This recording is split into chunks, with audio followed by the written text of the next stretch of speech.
Okay, so let's unpack this. Thursday, September 11th, 2025. It was already a day heavy with significant headlines, wasn't it? Absolutely. You had the 9/11 anniversary ceremonies 24 years on, and that Trump assassination attempt trial starting down in Florida, a lot going on. Right. But then amid all that, this shocking news out of Utah Valley University just, well, cut right through everything, demanded attention. Yeah, the sudden death of Charlie Kirk, a prominent conservative activist killed in a shooting.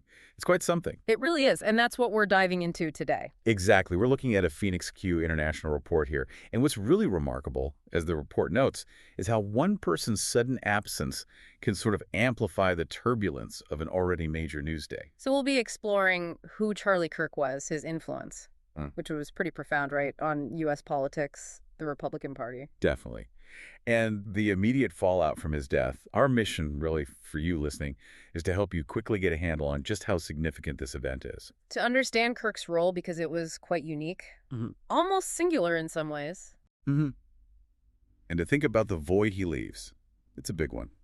So the news itself, Charlie Kirk, just 31 years old, founder of Turning Point USA, killed during a speech September 10th. Yeah, the political reaction was immediate. The report says it sent shockwaves right through the White House, rattled the Republican inner circle, landed like an earthquake, as you said. And he wasn't just some commentator. He was, well, how influential was he? Hugely influential. The report really emphasizes this. He wasn't just rising. He'd arguably arrived, seen as one of the most powerful figures in Republican politics. Didn't Trump call him the voice of America's youth?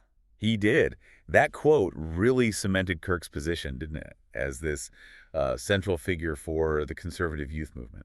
It's fascinating how one person gets that kind of status. Well, yeah. How do you become that bridge between the established party and a whole new generation? That's part of his story. And his relationship with Trump. That gets really interesting. It does. The report details this. Kirk wasn't just a cheerleader. He apparently had Trump's ear to the point where he could challenge him. Challenge him on big things, like policy. Yeah, like military action against Iran. The report mentions Trump would actually listen. That suggests a level of trust, maybe even strategic reliance, that went beyond simple loyalty. So more than just influence, almost a partnership. You could maybe frame it that way. All right. Trump saw Kirk's unique connection to young conservatives. He even credited Kirk with shaping the MAGA movement itself. And he was close with the family, too, right? Very close. Donald Trump Jr. apparently called him a brother. And Kirk played a key role in boosting J.D. Vance, who later became Trump's running mate. Wow. Okay, so let's talk tangible impact. Elections. This is crucial. 2024 election. Yeah. Kirk's group, Turning Point Action, which is separate from the main Turning Point USA, focused more on direct politics. Okay. They invested millions in voter outreach. Their big campaign was called Chase the Vote. Chase the vote. What did that involve? It was essentially a masterclass in grassroots work, targeting irregular voters, people who don't always turn out. They got over 125,000 of them to the polls in Arizona alone. Arizona, which was critical for Trump's win. Absolutely critical. It helped flip the state. And Trump himself publicly said Kirk's strategy, his influence, was vital for getting back to the White House. So the grief after the shooting must have been immense. Immediate and raw, yeah. Yeah. Trump posted on social media, what was it? No one understood America's youth better than Charlie. He was loved and admired by all, especially me. Powerful words. And other Republican leaders echoed that, calling him a true leader, a driving force. His death undeniably leaves this huge hole. Not just personally, but politically.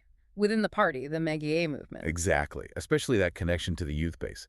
It's the silencing of a very specific, very potent voice. So if we pull back, look at the bigger picture. Well, connecting the dots, Kirk's death isn't just a tragedy for those who knew him. It's the removal of this unique, powerful voice for conservative youth, right when, the political landscape is already so charged. His influence on Trump, the party's strategy, that connection to the next generation, it's a significant legacy. It is, an enduring one, but now tragically cut short. And it raises questions, doesn't it? About how a movement so tied to certain personalities adapts when a key figure is suddenly gone. Right. So what does this all mean for you, the listener? I think this deep dive really shows how one individual, even a young one, can become just indispensable to a political movement. Shaping its direction, its message, even its wins. Exactly. So here's something to consider, a provocative thought maybe. How does losing such a pivotal, personalized force like Charlie Kirk, someone so deeply woven into the fabric of MAGA, how does that loss fundamentally change its future, its leadership? What happens next for that generation of conservative voices you represented? Something to definitely think about.